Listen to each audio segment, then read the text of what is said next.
ಹೆಣ್ಮಕ್ಳಿದ್ದಾರೆ, ಅದರಲ್ಲಿ ಬಿಸ್ನೆಸ್ ಅಂತ ಗುರುತಿಸ್ಕೋತಾ ಇರೋದು ಕೇವಲ 14% ಮಾತ್ರ. ನಾನೊಂದು ಬಿಸ್ನೆಸ್ ಮಾಡ್ತಾ ಇದ್ದೀನಿ, ನನ್ನ ಕೈ 14% ಮೆಂಬರ್ಸ್ ಮಾತ್ರ ತಮ್ಮ ಬಿಸ್ನೆಸ್ ನ ಗುರುತಿಸ್ಕೊತಿದ್ದಾರೆ. ಇನ್ನು ಉಳಿದಂತ ಎಲ್ಲ ಮಹಿಳೆಯರು ಕೇವಲ ಹೌಸ್ ವೈಫ್ ಆಗಿದ್ದಾರೆ.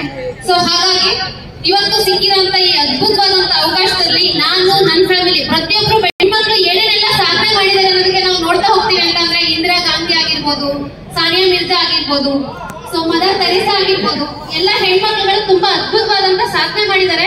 ಬಟ್ ನಾವು ಮಾತ್ರ ಏನ್ ಮಾಡ್ತೀವಿ ಅಂತಂದ್ರೆ ನಮ್ಮನ್ನ ನಾವು ಸ್ಥಿಮಿತ ಮಾಡ್ಕೊಂಡಿದೀವಿ. ಸೊ ಫಸ್ಟ್ ಆಫ್ ಆಲ್ ನಾವು ಯಾವುದೇ ಇಂಡಿಪೆಂಡೆಂಟ್ ಆಗ್ಬೇಕು. ಇಂಡಿಪೆಂಡೆಂಟ್ ಆಗ್ಬೇಕು.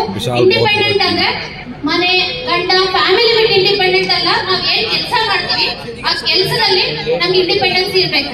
ಆಲ್ಮೋಸ್ಟ್ ಅಲ್ಲಿ ನಾವೆಲ್ಲ ನೆಸೆಸ್ ಮಾಡ್ತಾ ಇದೀವಿ. ನಾವ್ ಹೆಂಗ್ ಕೆಲಸ ಮಾಡ್ತೀವಿ ಅಂದ್ರೆ ಸೀನಿಯರ್ ಮೇಲೆ ಡಿಪೆಂಡ್ ಆಗಿರ್ತೀವಿ.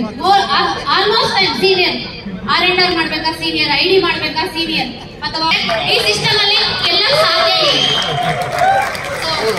ಪ್ರತಿಯೊಂದು ಕೆಲಸನ ನಾವು ಇಂಡಿಪೆಂಡೆಂಟ್ ಆಗಿ ಮಾಡಿದ್ರೆ ಮಾತ್ರ ನಾವು ಸಕ್ಸಸ್ ಆಗ್ತೀವಿ. ಪ್ರತಿಯೊಬ್ಬರಿಗೂ ವೇದಿಕೆ ಇದೆ, ನನಗಷ್ಟೇ ಅಲ್ಲ ಪ್ರತಿಯೊಬ್ಬ ಹೆಣ್ಮಕ್ಳಿಗೂ ವೇದಿಕೆ ಇದೆ. ಇವತ್ತಿನ ಇಂಡಸ್ಟ್ರಿ ಪೂರ್ತಿ